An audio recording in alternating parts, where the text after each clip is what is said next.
Our teens are meant to be the best years of our lives. We have our whole lives ahead of us, no real responsibility, and feel totally invincible. So when a young life is cut short, it shakes communities and ruins lives, especially when that life is taken by another person. I know that as a teen, I've never thought anyone would want to do something to hurt me, let alone kill me.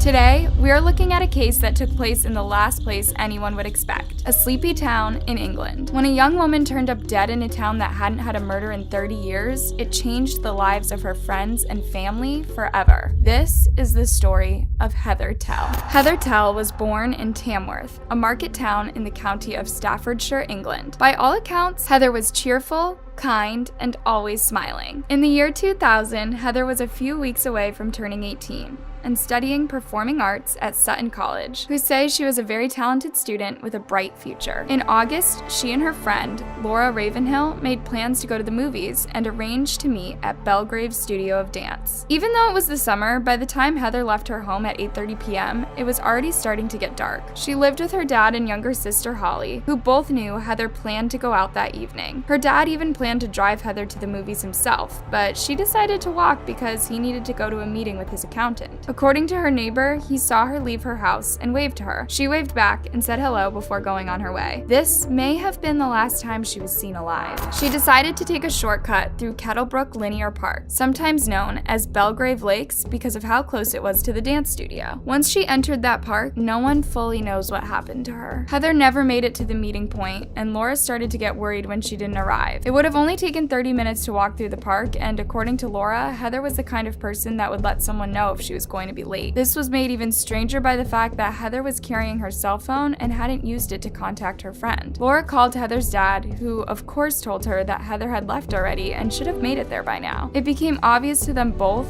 that something had happened to disrupt Heather's journey, so her dad called the police and reported her missing. It didn't take long for the authorities to arrive at the park and begin an in-depth search. It was dark out by this point, so they brought police dogs and helicopters to better their chances of finding Heather. The park was surrounded by dense trees and bushes, so it was important that they used all the methods they could to find her if she was trapped in a hidden part of the park. Despite their best efforts, it was no use. Heather was nowhere to be found.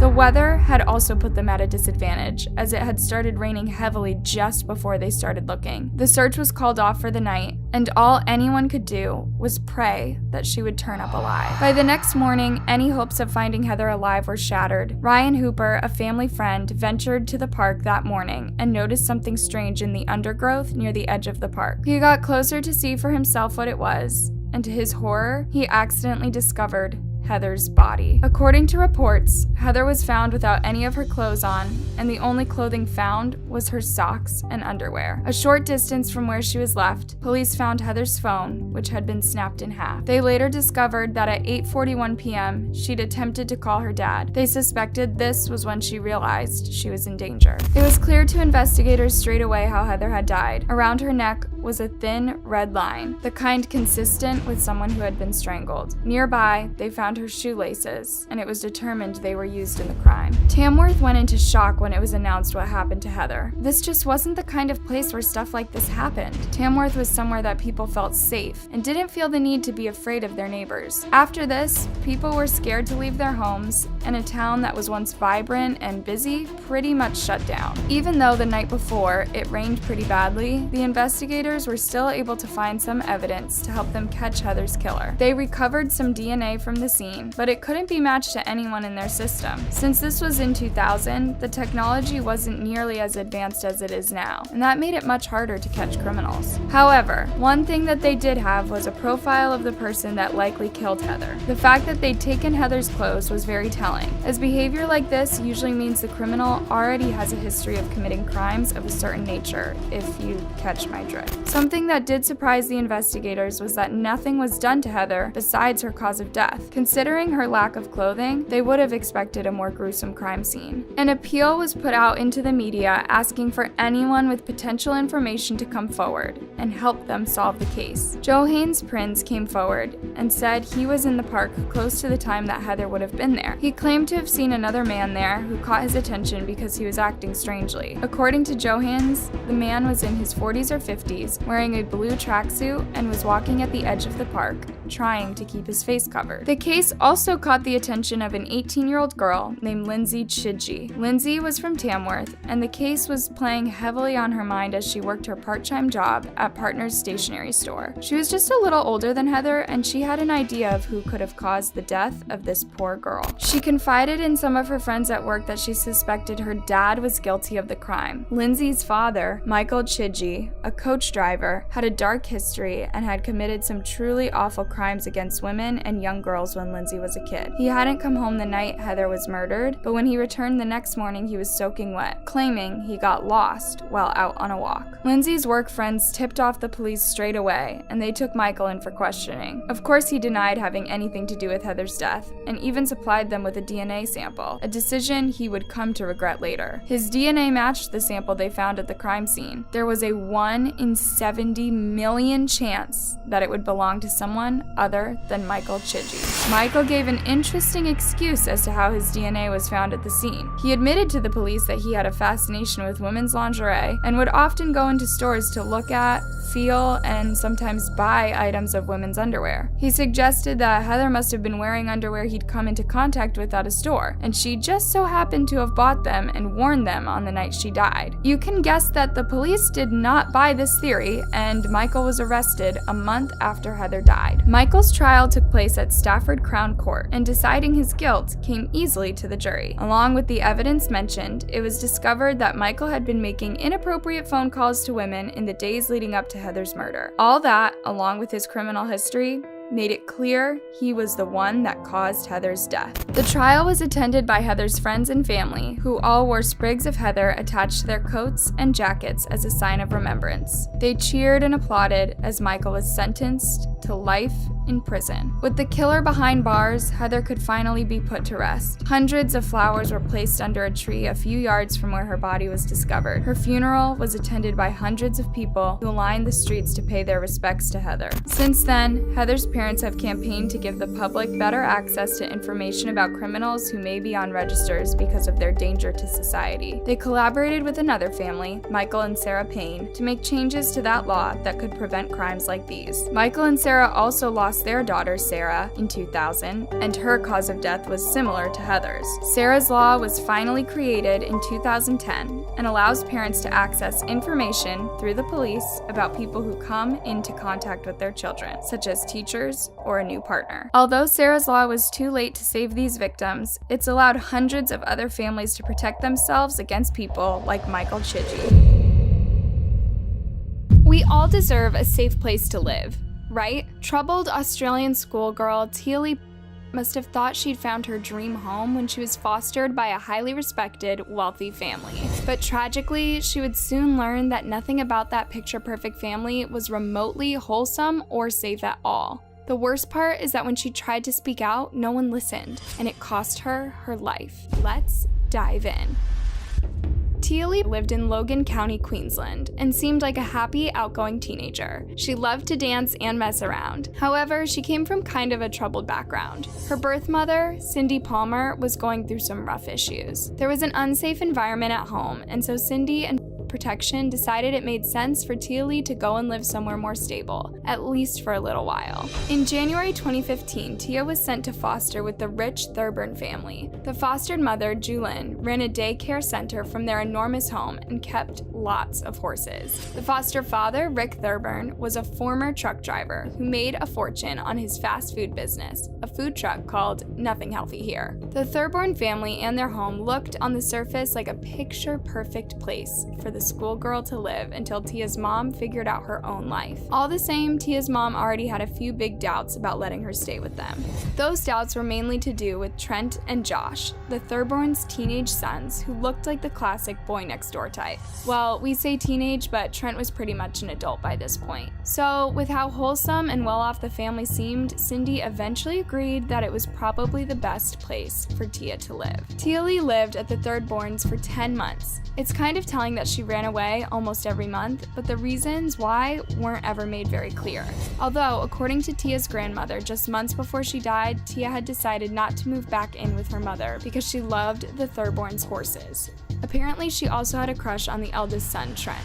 Yeah, We'll get into more about that very soon. But life continued to look pretty normal until October 30th, 2015, when Tia went missing. But a proper search for her didn't start until November 5th. This is mainly due to her history of running away before, and because several witnesses thought they'd seen her at school after Rick said he dropped her off early that morning.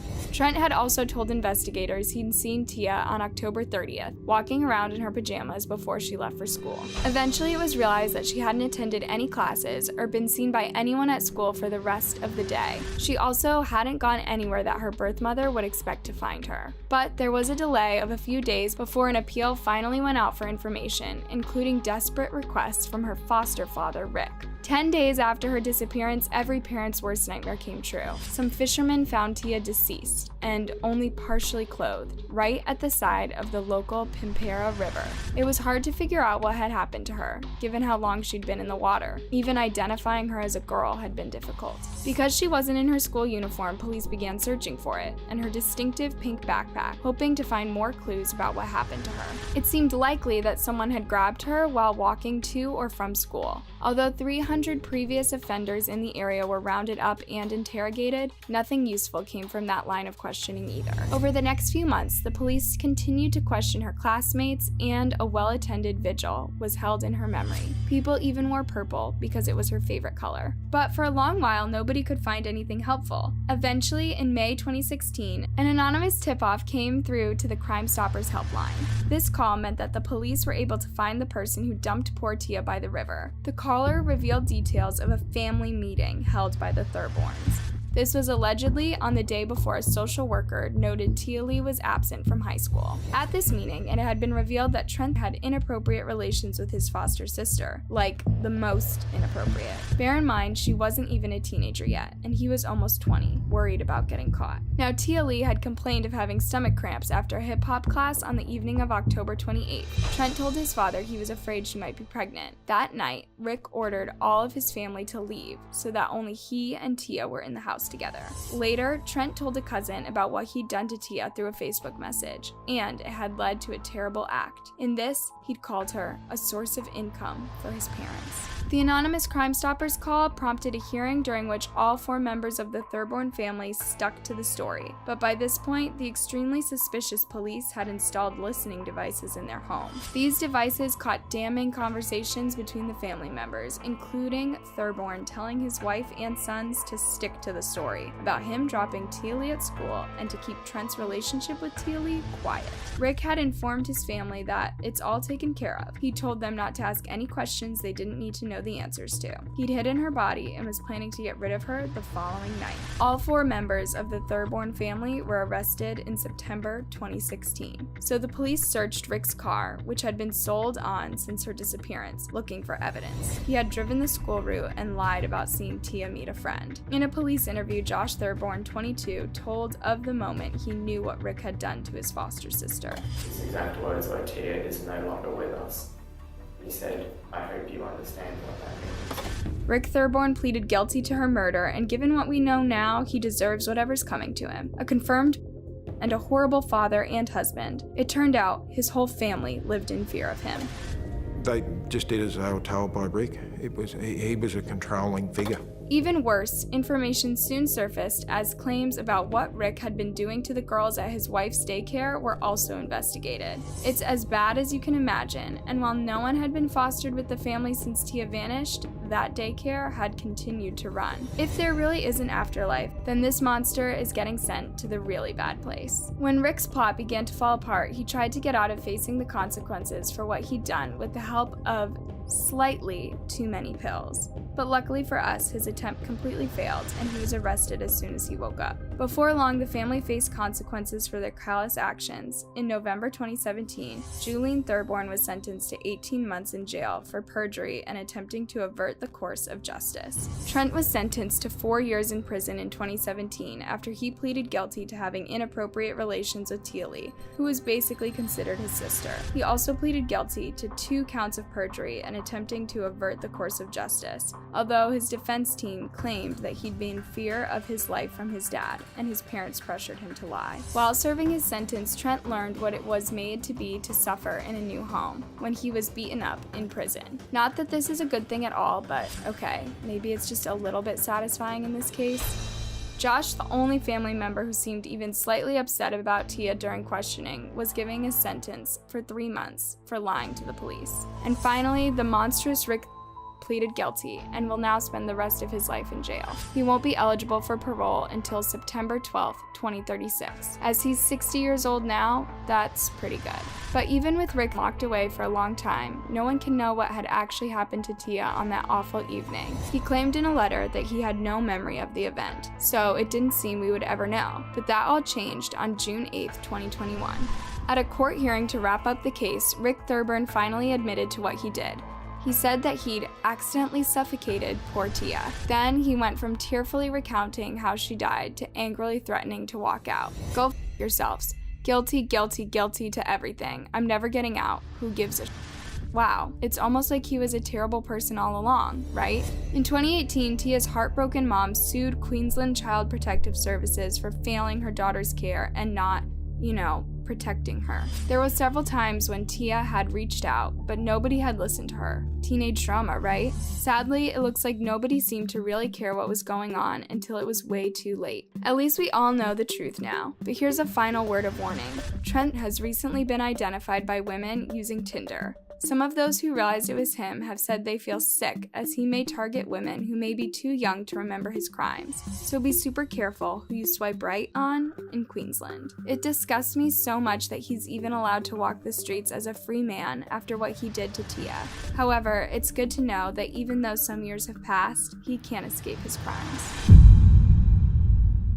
We all know that one person who will say anything to get attention. They make up the craziest stories that will make them look cooler or seem more interesting. Half the time never realizing that everyone knows everything they say is bogus. Ezra McCandless was one of those people, a habitual attention seeker who was so confident in her ability to lie and manipulate her way out of any situation, she thought she could talk her way out of first-degree homicide. Let's dive in. Ezra McCandless was born Monica Kay on October 6, 1998. Her mom, Rosalina Gunslin, was only 14 when she gave birth to Ezra, but tried her best to raise her. Ezra's biological father was pretty much never involved in her life, but that didn't matter that much to her because when she was 4 years old, her mom married a man named Joshane Carlin. Joshane adopted Ezra and raised her as his own, keeping a close relationship with her even after he and Rosalina got divorced when Ezra was 12. To this day, she considers Joshane to be her father. Ezra was a super creative person and loved photography and art. In high school, she began to question her gender and for a short time identified as male and used he/him pronouns. Later, she returned to living as a female but legally changed her name to Ezra McCandless. I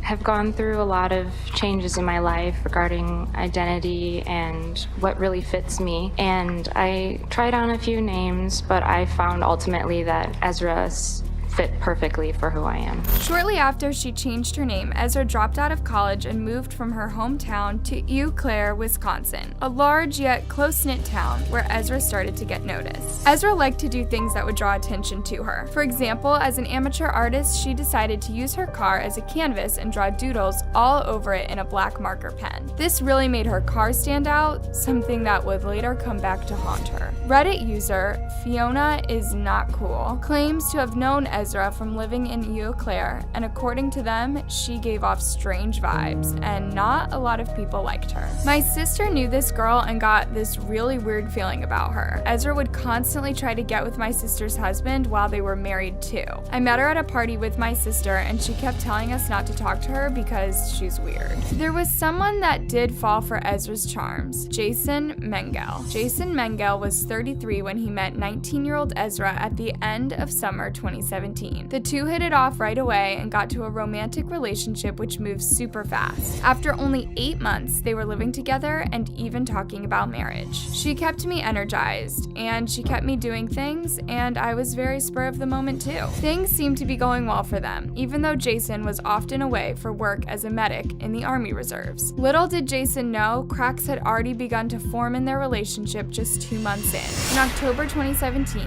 Ezra discovered that she was pregnant and decided not to go through with it. Shortly after that, she began cheating on Jason with a mutual friend, Alex Woodworth. Alex worked at a coffee shop that Ezra and Jason were often seen at, and worked part-time as a teaching assistant. He was passionate about philosophy and dreamed of going to college to study the subject. He befriended Ezra and Jason after they started dating, and Jason kind of blames himself for Ezra getting too close to Alex. I kind of pushed them together at one time because I knew they both had similar viewpoints. He had some things in his life that I figured she could help him with, and I thought he could help her with things in her life. In March 2018, Jason was away for work and keeping in contact with Ezra. During this time, she claimed that one of Jason's friends got her intoxicated and violated her more than once. Jason reported this to the police on Ezra's behalf, who took the allegations very seriously. However, there was a key witness who did not corroborate Ezra's story, Alex. When interviewed by the police, Alex denied that Jason's friend had done anything non-consensual to Ezra. He even had text messages to prove it, showing that Ezra had been with the friend but regretted it after. The case was ultimately closed, and then Jason found out about the relationship between Ezra and Alex. Jason was furious and confronted them,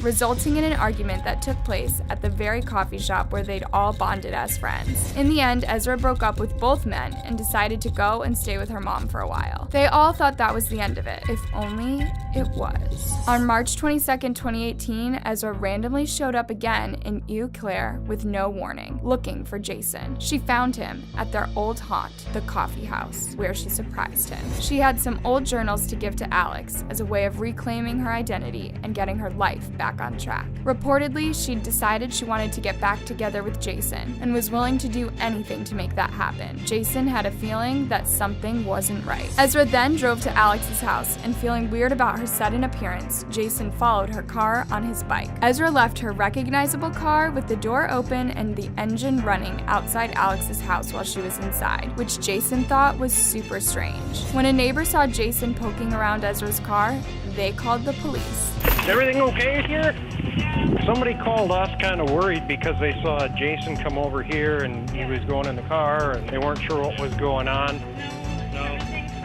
The police left without investigating further. Nobody knew that 3 hours later, Alex would be dead. Alex and Ezra got into her car and started driving. No destination in mind, just taking some time to talk about all they'd been through. We'll never know what truly happened during their conversation, as we only have Ezra's side of the story. According to her testimony, she arrived that day intending to end things with Alex for good, so she could move on with Jason. She told him this during the drive, and it made him lose his mind, totally furious that she was choosing Jason over him. They stopped on a muddy road just outside town, and that's when things became physical. According to Ezra, Alex produced a knife, grabbed her left arm, and carved the word boy into her skin. Then Ezra grabbed the knife by the blade and used it to defend herself, stabbing Alex wherever she could. After that, she walked away from the scene, leaving Alex to die, and came across the home of Don Sipple, a dairy farmer. He took Ezra in and looked after her while he called the police. She told him that she'd been attacked and couldn't remember who she was. Ezra was taken to the hospital for her injuries, and straight away the authorities were suspicious. The injury on her arm seemed odd. Alex was right-handed and Ezra was sitting in the driver's seat. That meant he'd had to reach across the console, grab the arm furthest away, and perfectly spell out the word boy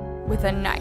Plus, there were no marks on her hands to indicate that she'd grabbed a bare blade and snatched it away from another person. Ezra had a very convenient explanation. She couldn't remember what happened, only that she knew she was afraid of Alex. I'm trying to get things to come to me, but it's like it just keeps getting blocked out. The police went out looking for Alex, unaware that he was already dead, but began to suspect so when they went to his house and spoke to his family, but couldn't find him anywhere. They returned to Don Sipple's farm and tried to retrace Ezra's steps, eventually coming across her footprints in the mud that led them to her car and Alex. He was hanging out of the back seat of the car, covered in blood. The crime scene revealed even more holes in Ezra's story. For one, she'd never mentioned them being in the back seat, and most of Alex's blood was found outside the car, indicating that he wasn't in the vehicle when he was stabbed, and that it took him by surprise. Suddenly, when Ezra heard these details, the whole story magically came back to her, and she had excuses for everything. They'd parked on the road and got into the back seat to have a more personal conversation. That's when Alex brandished the blade. During the struggle, he tried to rip off Ezra's clothing too, during which Ezra managed to get the knife. Alex was injured all over his body, but the coroner noted that the significant damage had been done to his personal areas. Ezra was charged with first-degree homicide. The prosecution argued that Ezra intended to end Alex's life when she went to his house that day and left her car running, so she'd be able to make a quick escape. They believe her motive was wanting Alex to be out of her life for good, so she could be with Jason in peace. I could go on forever about Ezra's behavior at the trial and how strangely she acted. For one, when Jason came to testify, the sight of him entering the courtroom clearly overjoyed her. I get being excited to see someone you haven't seen in a long time, but she was literally on trial for taking someone's life. She also volunteered to take the stand and make her own case. This is controversial for defendants to do. If they give off the wrong impression, it could cost them the whole case, and Ezra did not give off a good impression. When she was on the witness stand, it didn't seem real. She just seemed at times to be enjoying it. There were times on the witness stand where she was smiling or joking. Ezra was found guilty and given a life sentence with the possibility of parole after 50 years. Straight away, her family started an appeal and a GoFundMe page to pay for her legal fees, but it only received $50 before being taken down. Now they continue to fund Ezra's appeals by selling her artwork on her Instagram page. Despite all the attention Ezra's gotten, Alex's aunt wanted to emphasize during the sentencing, this was about Alex. There's so much to life he had yet to experience, and you, Ezra, took that away from him, selfishly.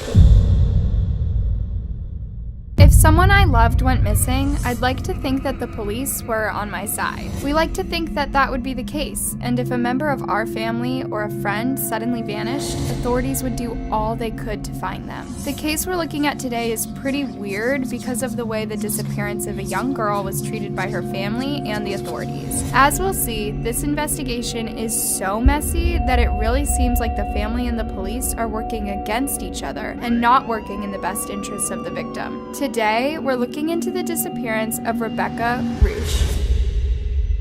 Like a lot of other girls her age, Rebecca loved TikTok and K-pop, her favorite group being BTS. BTS is probably the most popular K-pop group in the world right now, after they blew up in the States. But they had a strong following in Germany too, where Rebecca is from. She lived with her mom and dad in the capital city, Berlin. Her sister Jennifer lives in the same neighborhood with her husband Florian and their daughter. Rebecca was super close with her sister and her niece, so she spent most weekends over at her house. Her parents were pretty much always totally fine with this since they knew she was still nearby, and they trusted their older daughter to look after Rebecca. The night of February 17th, 2019 was a school night for Rebecca, but she asked her parents if she could spend the night at her sister's house. Florian was going to be away at a company party, so it was the perfect time for the two sisters to spend some one-on-one time together. Her mom agreed as long as she promised to make sure she got to school on time the next day. Rebecca headed over to her sister's house, and that was the last time her parents ever saw her. The next morning, Rebecca's mom tried calling her at 7:15 a.m. to make sure she got up on time to go to school, but her cell phone was switched off. She assumed Rebecca forgot to charge her phone and it ran out of battery, so she called Jennifer to ask her to wake her sister. Jennifer told her mom that she wasn't home and she'd had to take her daughter to daycare on the way to work at 7 a.m. She called her husband Florian because she knew he would be home and probably still sleeping. He didn't get home from his party until almost 6 a.m. that morning. When Florian picked up, he said that Rebecca must have left already because she wasn't anywhere in the house. Rebecca's mom sent her a message on WhatsApp. She got no response and the message wasn't read, but she could see it had been received by Rebecca's phone. WhatsApp uses Wi-Fi or data to send and receive messages, so if her phone wasn't on, then she wouldn't have been able to get her mom's message. Her family tried not to panic. They told themselves that more than likely something was wrong with Rebecca's phone, and they'd wait until later before involving the police. That afternoon, Rebecca never came home, and her school called her parents to ask why she never came in that day. At that point, they knew something was wrong here and called the police. Now, it's important to note that police in Germany don't work the same way they do in the US, especially in cases where a person has has gone missing or died under suspicious circumstances. The police don't like to release a lot of information to the media. They'd much rather just keep investigations between them and the victim's family, who oftentimes won't get the full story unless police think it's necessary for them to know certain details. I mention this because it means a lot of the info on this case is super vague, and there may be big details that the public has no idea about. Plus, a lot of the details actually came from Rebecca's family, who, as we'll learn, really weren't happy with this investigation. However, the family themselves have had a lot of suspicion cast over them, and we don't know if their unsupported claims are 100% true, but we'll get into that. Her family contacted the police and reported her as missing, but a missing persons report on Rebecca wasn't filed until the next day. This confused her family and made them feel like they weren't taking her disappearance seriously. A lot of places do have rules that you can't report someone as missing until 48 hours after they vanish, but this usually doesn't apply to minors. Rebecca's family took to social media and appealed for help in finding her. At the same time, the police put out a photo of Rebecca in case anyone had seen her around during the day she went missing. Once again, her family were not happy about this. According to Rebecca's mom, they gave the police a bunch of recent pictures they could publish, but the one they used came from Rebecca's Instagram, and it really doesn't look like her. Like a lot of people that post selfies, this photo had filters and lots of editing. Plus, Rebecca was wearing way more makeup in the picture than she'd usually wear, and her family said if people were out looking for the girl in the picture, they'd never recognize Rebecca.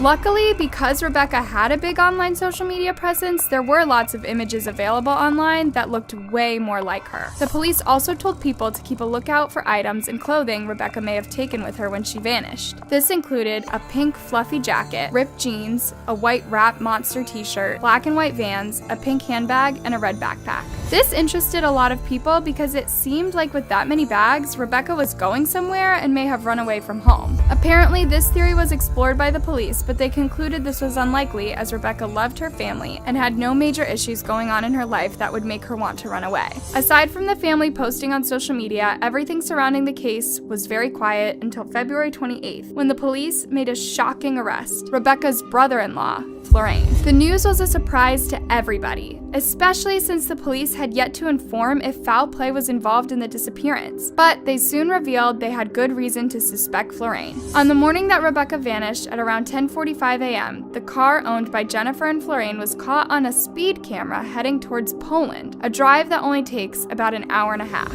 Since it's known that Jennifer was at work, it must have been Florane driving the car. It was confirmed to definitely be their car through pictures of the license plate because they have a very recognizable car, a pink Twingo. The car was spotted taking the same journey a few days later, and again, Florane was driving. Rebecca's family supported Florane completely and refused to believe he was involved. This confused a lot of people, especially after it came out that police found Rebecca's hair and fibers from her fluffy jacket in the car. The family insisted that Florane was innocent and that it wasn't strange at all for evidence of Rebecca's presence to be in the car since she rode in it regularly, either being driven by her sister or Florane. Due to lack of evidence, Florane was released from custody with no charge. The next day, Rebecca's case was changed from a missing person to a homicide. The police went back and forth with their theory that Florane was involved, and they would arrest him again on March 4th. It's thought that they didn't charge him because they knew there wasn't enough evidence to convict him. If he went to trial, then more than likely he'd walk free, and it was better to wait until they had something solid on him. With all the attention from the police, Florane started to crack. Eventually, he made a confession to the police, but it wasn't what they expected. He told them the reason he was traveling to Poland on the day Rebecca vanished was to meet someone. Florane stated that he'd gotten mixed up in trading illegal substances, and that was what he was on his way to do. He didn't want to tell the police because he knew it would get him into huge trouble, especially if he was making these deals in another country. He claims that on his second journey, also caught on cameras, he was going back to the same location to search for his wedding ring. This did not sit well with the police, who couldn't figure out how someone going to do a business deal could lose their wedding ring. They figured that Florane must have been doing something with his hands for that to happen, and they started searching the area, intent on finding Rebecca's body. A forest in the area of Brandenburg was searched by hundreds of police and investigators, including at least 3 cadaver dogs. When nothing came up, the search was taken to Lake Wollisger. More cadaver dogs and divers were employed to search the lake thoroughly, but not even a trace of Rebecca was found. With nothing tying Rebecca to the area, police were forced to call off the investigation, and Florane was again released from police custody. They resumed the search in a similar area 6 months later, but it was called off that evening when nothing was found. While this was going on, Rebecca's family started to withdraw from media attention, but they wanted to make something clear. The police were looking at the wrong person. Rebecca's mom claims that in the weeks leading up to her disappearance, Rebecca had befriended a boy online called Max. He didn't live in Berlin, but the two really wanted to meet in person, an idea that Rebecca's parents did not approve of. Her family believes that on the day she went missing, Rebecca was going to skip school and meet with Max. As with a lot of these cases, it could have turned out that Max was a catfish and could be the cause of Rebecca's disappearance. The weirdest part is that the day after Rebecca vanished, so did Max. He deleted all of his social media profiles, and none of Rebecca's friends who were familiar with Max could contact him. I'm all for doing a social media cleanse, but he definitely picked a weird day to do it. Police say they're aware of Max, but it's not clear how much they've looked into him as a suspect. Right now, it seems like they're really focused on Florine. As I said, police in Germany aren't crazy about releasing a lot of details to the public, so we can only assume they know more than they're telling. I can't help but wonder if that's even the case, since Rebecca's family has been so vocal about their dissatisfaction with the case. As of 2021, Rebecca has been missing for 2 years, and where she is and what happened to her remains a mystery. Florine is still considered a prime suspect by the police, but with such a lack of evidence, will they ever be able to prosecute him? Only time will tell. What do you guys think of this case? Do you think Florine had something to do with this, or are you more suspicious of Max? I can't wait to see what you guys think down in the comments.